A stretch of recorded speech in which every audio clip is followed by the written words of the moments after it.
नमस्कार मित्रों, आप सभी लोग का स्वागत है Compedia education channel. Study hard get success, study harder and harder and achieve your goal. सभी पढ़े सभी बढ़े, इन्हीं महत्वपूर्ण जगह पर चलते हुए और टोटल इंडियन पॉलिटी और कॉन्स्टिट्यूशन के क्रक्स और जिस्ट को अवेलेबल हम करा रहे हैं कॉम्पीडिया प्लेटफॉर्म पर। जो विद्यार्थी नए हों कृपया चैनल को सब्सक्राइब कर दें। हम पढ़ रहे थे, टॉपिक था हमारा जिला पंचायत, और कल हमने स्टडी किया जिला पंचायत के कार्य। उसी को हम छूटे हुए कार्य हैं और यहाँ पर डिस्कस करेंगे। देखिए और क्या कार्य करती है जिला पंचायत। शरणालय को मतलब शरण लेने के लिए जो भी यात्री हैं, जो भी धार्मिक कार्य हो रहे हैं या जो भी बाहरी लोग किसी कार्य से आए हैं, धर्म कर्म या किसी, तो उसके लिए शरणालय बनता है, धर्मशाला हो।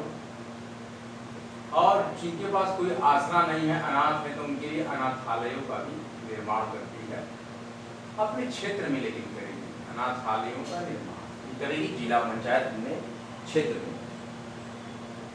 और कृषि की उन्नति की व्यवस्था, कृषि की उन्नति की व्यवस्था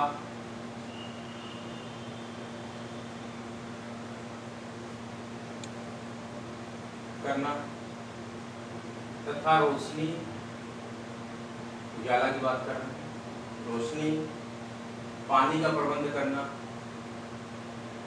रोशनी और पानी का प्रबंध करना, ये सारा जो भी लोक कल्याणकारी कार्य है, जो उनकी नीड है, बेसिक नीड को ये पूरा करेंगे, यही इनका मेन काम है। और विपरीत परिस्थिति में जैसे अकाल आ जाए, अगर अकाल की स्थिति में इनके सारे ड्यूटीज को बताया जा रहा है कि क्या करेंगे, क्या ड्यूटी होती है जिला पंचायत की। तो अकाल की स्थिति में पीड़ितों की सहायता करेंगे,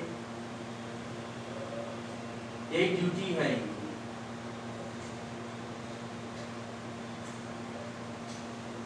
हर जीव पर दया करें और दया भाव का सामंजस्य रखें, यही सिखाया गया है भारतवर्ष में।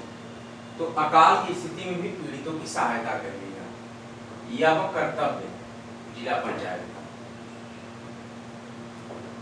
अब हमारे पास एक एक्ट आता है इसी से संबंधित 1996 का।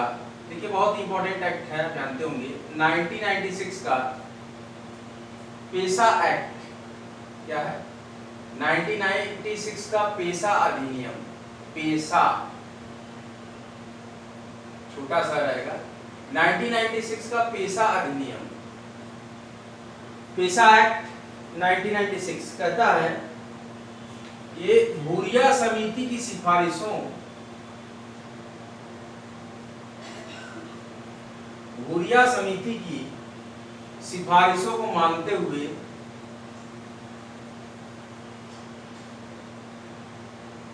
भूरिया समिति की सिफारिशों को मानते हुए अनुसूचित क्षेत्रों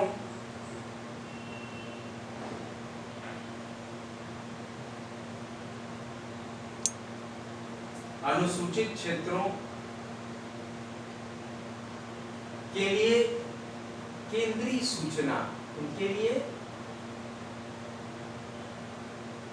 केंद्रीय सूचना, अनुसूचित क्षेत्रों के लिए केंद्रीय सूचना, केंद्रीय सूचना नहीं सॉरी केंद्रीय कानून, केंद्रीय कानून को ठीक माना गया। केंद्र ने जो कानून बनाए हैं वो सही है। इसका मुख्य उद्देश्य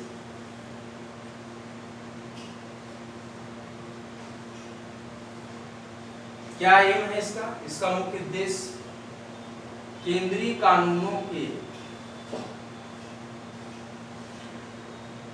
केंद्रीय कानूनों के माध्यम से जनजातीय स्वायत्त क्षेत्रों,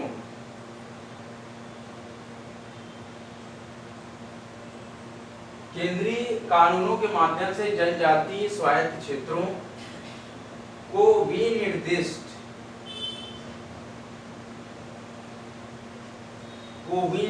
करना था। देखिए, हुरिया समिति की सिफारिशों को मानते हुए अनुसूचित क्षेत्रों के लिए केंद्रीय कानून को ठीक माना गया और इसका जो एम था कि केंद्रीय कानूनों के माध्यम से जनजातीय स्वायत्त क्षेत्रों को विनिर्दिष्ट करना था, जिसका उल्लेख राज्य न करता। किस चीज का? जिसका उल्लेख राज्य नहीं कर पाता उसको केंद्र,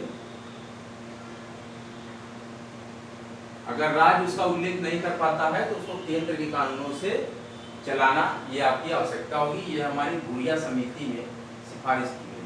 1996 का पेशा अधिनियम कहता है और इसी आधार पर संसद में 1996, देखिए क्या हुआ, हुरिया समिति की सिफारिश के तहत संसद में 1996 में पंचायत बंद, 1996 में पंचायत प्रोविजंस, अनुसूचित क्षेत्रों का विकास, शेड्यूल्ड एरिया डेवलपमेंट, अनुसूचित क्षेत्रों का विकास विस्तार विधेयक प्रस्तुत किया गया। इससे संबंधित विधेयक को प्रस्तुत किया गया, मतलब समक्ष लाया गया संसद में। अब इस पे क्या विचार किया गया? दिसंबर 1996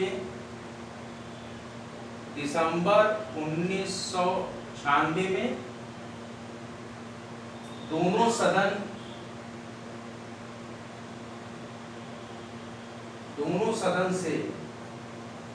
सदनों से पारित, दिसंबर 1996 में दोनों सदनों से पारित होने के बाद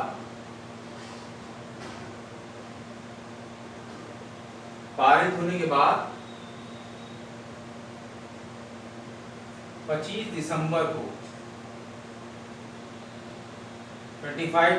को राष्ट्रपति की सहमति के पश्चात, ये इसकी हिस्ट्री कैसे आया, राष्ट्रपति की सहमति के पश्चात, तो मतलब बाद, पेशा अधिनियम, देखिए पेशा एक्ट, पेशा अधिनियम अस्तित्व में। पेशा है ये, पैसा नहीं है।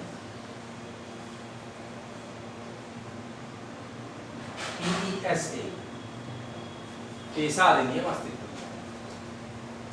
देखिए, जिला पंचायत के कार्य क्या थे? शरणालयों, धर्मशालाओं, अनाथालयों का निर्माण करना, कृषि की उन्नति की व्यवस्था करना, रोशनी और पानी का प्रबंध करना, अकाल की स्थिति में पीड़ितों की सहायता करना।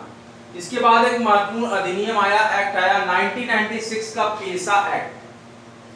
पेशा एक्ट 1996 क्या कहता है? पेशा एक्ट 1996 कहता है कि हुरिया समिति की सिफारिशों को मानते हुए अनुसूचित क्षेत्रों में, शेड्यूल्ड एरियाज में केंद्रीय कानून को ठीक माना गया और इसका एम था कि केंद्रीय कानूनों के माध्यम से जनजातीय स्वायत्त क्षेत्रों को विनिर्दिष्ट करना था, इसका उल्लेख राज्य नहीं कर पाता है, करना था जिसका उल्लेख राज्य न कर पाए। तो इसी आधार पर संसद में 1996 में पंचायत उपबंध, इस आधार पर शेड्यूल एरिया डेवलपमेंट के आधार पर पंचायत उपबंध, पंचायत प्रोविजंस विधेयक प्रस्तुत किया गया और दिसंबर 1996 में दोनों सदनों से पारित होने के बाद 25 दिसंबर को राष्ट्रपति की सहमति के पश्चात पेशा एक्ट अस्तित्व में आया। कौन सा एक्ट आया? पेशा एक्ट अस्तित्व में आया।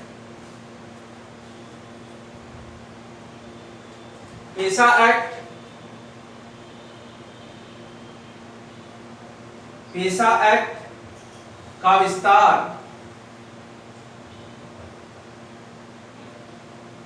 उन 8 राज्यों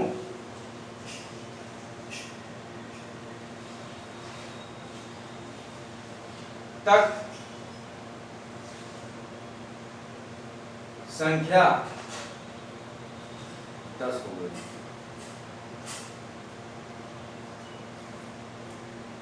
पेशा अधिनियम का विस्तार 8 राज्यों तक संख्या 10 हो गई है, मतलब 10 राज्यों हो गया, पहले 8 से स्टार्ट हुआ। भूरिया समिति क्या थी? भूरिया समिति को हम डिस्कस कर लेते हैं। व्हाट इज द भूरिया समिति? भूरिया कमेटी, भूरिया समिति यानी कमेटी। भूरिया कमेटी क्या है? सेंट्रल गवर्नमेंट द्वारा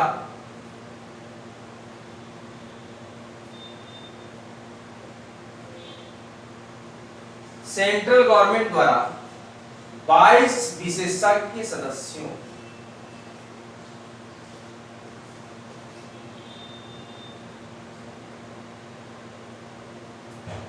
सेंट्रल गवर्नमेंट द्वारा 22 विशेषज्ञ सदस्यों की समिति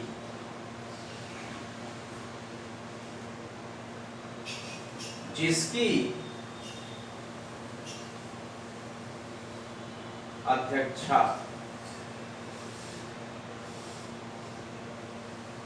दिलीप सिंह,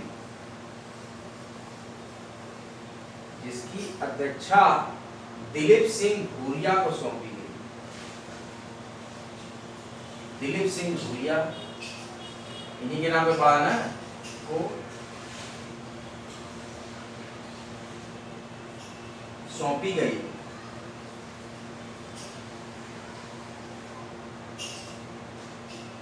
के पितृत्व में, मतलब पिता की तरह से वो माने गए। जून 1984 आधुनिक क्षेत्रों की स्थिति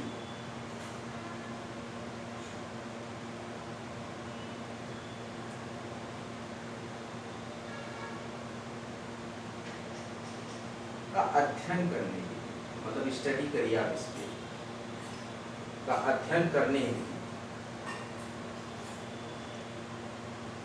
आधुनिक समय में अनुसूचित क्षेत्रों की क्या स्थिति है, इसी को अध्ययन करने हेतु गठित की गई थी भूरिया समिति।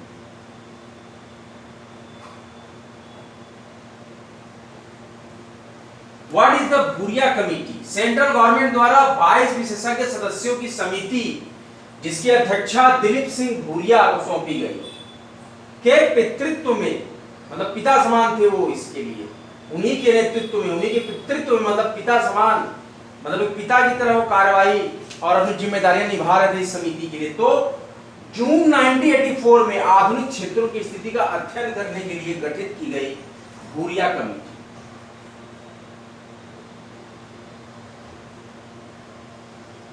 भूरिया कमेटी क्या है? भूरिया कमेटी के बारे में जानिए आप। बहुत ही महत्वपूर्ण कमेटी, आप लोग अपनी रिवीजन बुक निकालिए, मैं रिवीजन कर रहा हूँ, बहुत इंपॉर्टेंट पॉइंट आ रहा है। हमारा आज का टॉपिक है पंचायत समिति के जो बचे हुए कार्यों के बारे में चर्चा कर लेंगे। काफी हम लोगों ने डिस्कस किया था ब्रीफली। तो बचे हुए कार्य हैं कि जिला पंचायत कार्य में शरणालयों, धर्मशालाओं, अनाथालयों का निर्माण करना, कृषि की उन्नति की व्यवस्था करना, रोशनी पानी की व्यवस्था करना, अकाल की स्थिति में पीड़ितों की सहायता करना। इसके बाद 1996 का पेशा अधिनियम है। भूरिया समिति की सिफारिशों को मानते हुए अनुसूचित क्षेत्रों के लिए केंद्रीय कानून को ठीक माना गया और इसका एम था कि केंद्रीय कानूनों के माध्यम से जनजाति स्वायत्त क्षेत्रों शेड्यूल्ड ऑटोनोमस एरियाज को भी निर्दिष्ट करना था, जिसका उल्लेख राज्य में नहीं कर पाया गया। राज्य नहीं कर पाए तो उस समय किया गया और इसी आधार पर संसद में 1996 में पंचायत उपबंध शेड्यूल्ड एरिया डेवलपमेंट ये विधेयक प्रस्तुत किया गया। पंचायत विधेयक के लिए उपबंध प्रस्तुत किया गया जिसका एम था कि शेड्यूल्ड एरिया का डेवलपमेंट किया जाए। तो दिसंबर 1996 में दोनों सदनों से पारित, लोकसभा और राज्यसभा होने के उपरांत 25 दिसंबर को राष्ट्रपति की सहमति के पश्चात पेशा अधिनियम अस्तित्व में आया। पेशा अधिनियम का विस्तार उन 8 राज्यों तक संख्या 10 हो गई है। What is Bhuria committee? Central government द्वारा 22 विशेषज्ञ सदस्यों की समिति ऐसी समिति जिसकी अध्यक्षता दिलीप सिंह भूरिया को सौंपी गई और इन्हीं दिलीप सिंह भूरिया की पितृत्व में, देखिए नेतृत्व अलग चीज है, पितृत्व है, तो इन्हीं दिलीप सिंह भूरिया के पितृत्व में जून 1984 में आधुनिक क्षेत्रों की स्थिति का अध्ययन करने के लिए गठित की गई भूरिया कमेटी। कौन सी कमेटी गठित की गई? भूरिया कमेटी। थोड़ा सा हम आपको और इसके बारे में बता दें।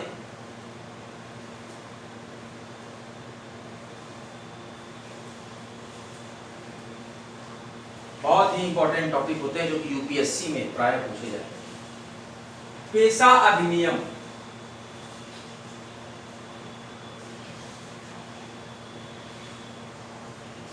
द्वारा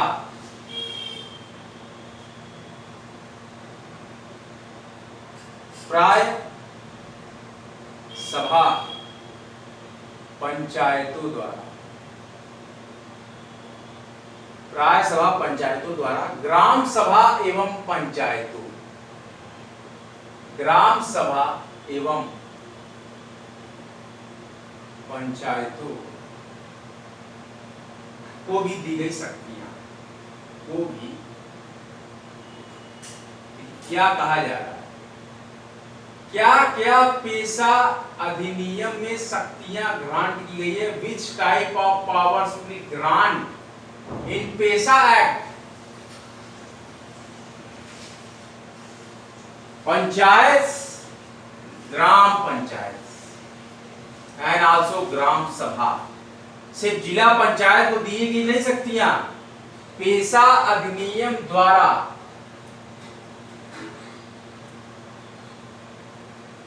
पेशा अधिनियम द्वारा सभा पंचायतों द्वारा ग्राम सभा और पंचायतों को भी दी गई शक्तियां। भूमि अधिग्रहण, क्या क्या कर सकते हैं? भूमि अधिग्रहण, भूमि अधिग्रहण, पुनर्वास, फिर से किसी को बसाना, व विस्थापित व्यक्तियों की, व विस्थापित व्यक्तियों की पुनर्वास में, फिर से उनको बसाना, कहीं से आए हैं तो पुनर्वास में अनिवार्य परामर्श का अधिकार ये मिल जाता है फिर ग्राम सभा को, अनिवार्य परामर्श का अधिकार। यही अधिकार और शक्तियां एक ही चीज होती हैं, अधिकार। और दूसरा क्या इनको मिल रहा है? इन पावर ऑफ, एक उचित स्तर पर, एक उचित स्तर, इस पेशा अधिनियम के थ्रू हम दे रहे हैं ये पावर। किसके थ्रू? पेशा अधिनियम से जो आपको सभा पंचायतें, ग्राम सभा और पंचायत को भी दी गई शक्तियां, को भी, देखिए क्या लिखा है, को भी, मतलब कि नहीं दी शक्तियां। तो पेशा अधिनियम में शक्तियां दी ग्राम सभा को और ग्राम पंचायत को शक्तियां दे दी, जो कि जिला पंचायत को शक्तियां थी, लेकिन अब ग्राम सभा को और ग्राम पंचायत को भी शक्तियां दे दी गई पेशा अधिनियम के द्वारा, कि भूमि अधिग्रहण कर सकते हैं, पुनर्वास और विस्थापित व्यक्तियों के पुनर्वास में अनिवार्य परामर्श का अधिकार मिल गया। और एक उचित स्तर पर पंचायतों को लघु जल, पंचायतों को लघु जल निकायों, छोटे स्तर के जल निकायों, ध्यान दीजिए, की योजना और प्रबंधन का कार्य, उनकी भी योजना व प्रबंधन मतलब मैनेजमेंट का कार्य सौंपा गया। देखिए कितनी अच्छी बात यहाँ कही गई कि हर घर जल, हर घर नल योजना, ये जो चलाई जा रही है बिहार सरकार द्वारा, मध्य प्रदेश सरकार द्वारा, उत्तर प्रदेश सरकार द्वारा, ये जल पर जो फोकस किया गया है कि अधिक से अधिक जल की प्राप्ति, हर व्यक्ति के घर तक नल और हर व्यक्ति के कंठ तक जल पहुंचाने का ये जो संकल्प है विभिन्न राज्य सरकारों का और केंद्र सरकार का, ये जो प्रमुख मोटो है, इसके तहत हम यहाँ पर देख सकते हैं चरित्रार्थ होता है कि उचित स्तर पर पंचायतों को लघु जल निकायों की, लघु का मतलब छोटा, छोटे से जल निकाय की योजना और उसके प्रबंधन का कार्य मिल गया है, क्योंकि ग्राम सभा भी कर सकती है इस कार्य को और ग्राम पंचायत भी कर सकती है इस कार्य को, जो कि प्रायः जिला पंचायत करता चला आ रहा था। तो एक एक्स्ट्रा पावर मिला पेशा अधिनियम से। किस अधिनियम से इनको पावर्स मिल रही है? पेशा अधिनियम द्वारा प्राप्त ग्राम सभा और ग्राम पंचायतों को भी दी गई शक्तियां। को भी का मतलब इनके पास ये शक्तियां नहीं थी पहले, लेकिन पेशा एक्ट आने के बाद 1996 तो इनको ये शक्तियां मिल गई पेशा एक्ट के तहत। एक उचित स्तर पर ग्राम सभा, एक उचित स्तर पर ग्राम सभा एवं पंचायतों द्वारा, ग्राम सभा एवं ग्राम पंचायतों द्वारा खान और खनिजों, खान एवं खनिजों मिनरल्स के लिए संभावित लाइसेंस, इनके लिए भी संभावित लाइसेंस, माइनिंग का काम कर सकते हैं, पट्टा भी दे सकते हैं माइनिंग के लिए। ये पावर आ गई ग्राम सभा और ग्राम पंचायत के हाथों में भी रियासतें देने के लिए, रियासतें देने के लिए, ध्यान दीजिए, अनिवार्य सिफारिशें करने का अधिकार, अनिवार्य सिफारिशें करने का। देखिए अनिवार्य सिफारिश क्या होता है? सिफारिश का तो समझ में आया मतलब कि हम वहां पर रिक्वेस्ट कर रहे हैं, लेकिन अनिवार्य सिफारिश का मतलब ये नेसेसरी है कि हम सिफारिश करेंगे, नेसेसरी वर्क है, ये नीड है कि हम उचित स्तर पर ग्राम सभा और पंचायत स्वयं भी खान और खनिजों के लिए संभावित लाइसेंस या पट्टा या रियासतें देने के लिए अनिवार्य सिफारिशें हम कर सकते हैं। और हम अगर प्राप्त करते हैं तो उस प्रकार से हम यहाँ पर माइनिंग करा सकते हैं, अपने ग्राम सभा में, अपने ग्राम पंचायत में माइनिंग करा सकते हैं और पट्टे पर दे सकते हैं खुदाई के लिए, और रियासतें ये दे सकते हैं। तो ये महत्वपूर्ण जो है कुछ पावर्स दी गई थी पेशा अधिनियम में। भी और भी पावर्स हैं, आगे चर्चा करते हैं। मादक द्रव्यों की बिक्री। मादक द्रव्य क्या होते हैं? जिनको पीने से नशा छा जाए, जैसे कि शराब, अल्कोहल। मादक द्रव्यों की बिक्री और खपत को विनियमित करने की अधिकार। अब देखिए कितना शराब बिकेगा, कितने शराब का खपत है, इसके बारे में पावर आ जाएगी ग्राम सभा और ग्राम पंचायत के पास। तो मादक द्रव्यों की बिक्री और उसके खपत को विनियमित करने का अधिकार। हम चाहते हैं कि कम से कम मादक द्रव्य बिके, तो हम उस पर कानून बना सकते हैं ग्राम सभा में, ग्राम पंचायत में, और उसको रोका जा सकता है। लघु खनि वयोपज का स्वामित्व। लघु खनि वयोपज का स्वामित्व। देखिए एक अधिकार मिलता है स्वत्व का, एक स्वामित्व मिलती है किस क्षेत्र में? छोटे स्तर पर खनिज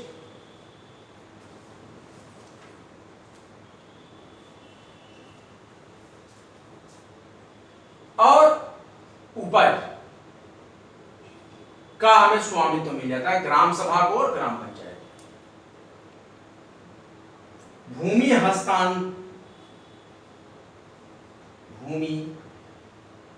हस्तांतरण को रोकना। क्या है?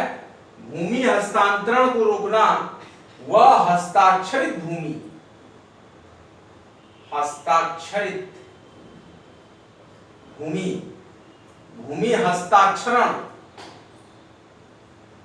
हस्ताक्षरण को रोकना और हस्ताक्षरित भूमि की बहाली।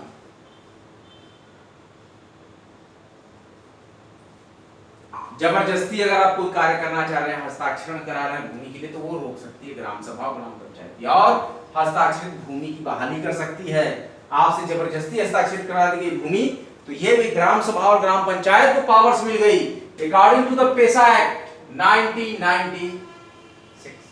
यही एक्ट देते हैं पावर्स हमारी ग्राम सभा और ग्राम पंचायतों को भी।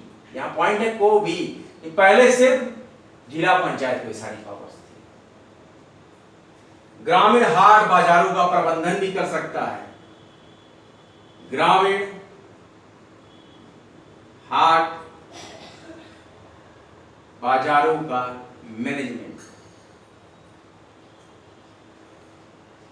अब ग्राम सभा और ग्राम पंचायत ग्रामीण हाट और ग्रामीण बाजारों का प्रबंधन कर सकती है।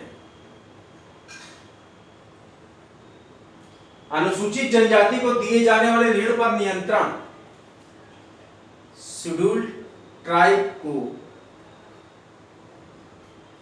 दिए जाने वाले ऋण पर नियंत्रण भी ग्राम सभा और ग्राम पंचायत कर सकती है। कि शेड्यूल्ड ट्राइब्स को जो ऋण दिया जा रहा है उस पर भी नियंत्रण करने का अधिकार अब ग्राम सभा और ग्राम पंचायत को मिल गया है। सामाजिक क्षेत्र में कार्यकर्ताओं और संस्थाओं और जनजाति उपयोजना और संसाधनों सहित स्थानीय योजनाओं पर भी नियंत्रण का अधिकार मिल गया। किसको?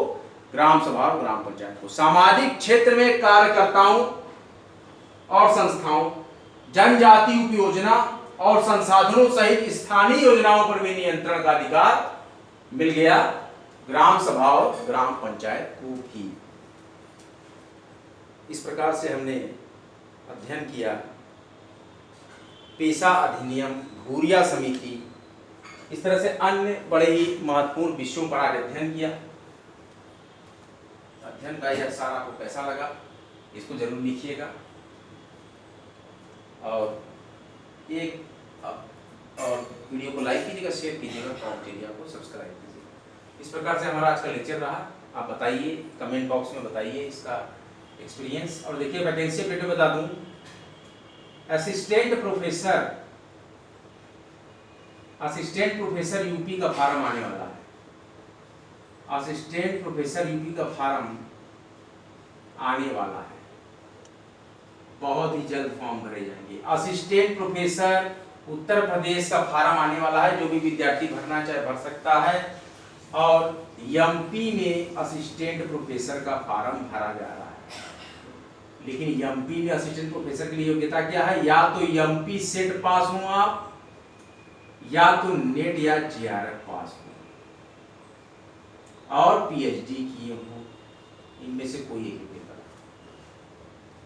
राजस्थान में फॉर्म भरा ही गया है, एग्जामिनेशन भी होने वाला होगा। तो असिस्टेंट प्रोफेसर की काफी वैकेंसीज आ रही हैं, इस पे आप वर्क कर सकते हैं। इसको आप देख सकते हैं। यूपी एपीओ की भी 130 पद आ रही हैं। हरियाणा पीसीएस जुडिशियल मजिस्ट्रेट और जज का जो पीसीएस जो एग्जाम होता है उसके भी अक्टूबर नवंबर में फॉर्म आ रहे हैं। 173 पोस्ट तो रहेगी ही रहेगी कम से कम। तो इस तरीके से हम तैयारी कीजिए। 2020-21 में फॉर्म आए थे हरियाणा वाले, तो हरियाणा का सिलेबस आप लोग निकाल लीजिए 2020-21 का डेट से, और लग जाइए तैयारी में कौन कौन सा सिलेबस उसमें आएगा। और आरएएस के भी एग्जाम अक्टूबर में लगने वाले हैं। आरएएस राजस्थान एडमिनिस्ट्रेटिव सर्विसेज के एग्जाम अक्टूबर 2023 में हो जाएंगे। 905 वैकेंसी है, आप सब लोग तैयारी कीजिए। और जेएलओ के एग्जाम भी अक्टूबर में होंगे। आरएएस जेएलओ अक्टूबर में ही होगा। अक्टूबर में काफी एग्जाम होंगे। बहुत सी वैकेंसी है विभिन्न प्रांतों में, जहाँ पे चुनाव है वहाँ अच्छी वैकेंसीज निकल रही है, इसका लाभ उठाए। यूपी में भी वैकेंसीज का पिटारा खुल गया है। जूनियर असिस्टेंट के फॉर्म 12 अगस्त से भरे जाएंगे।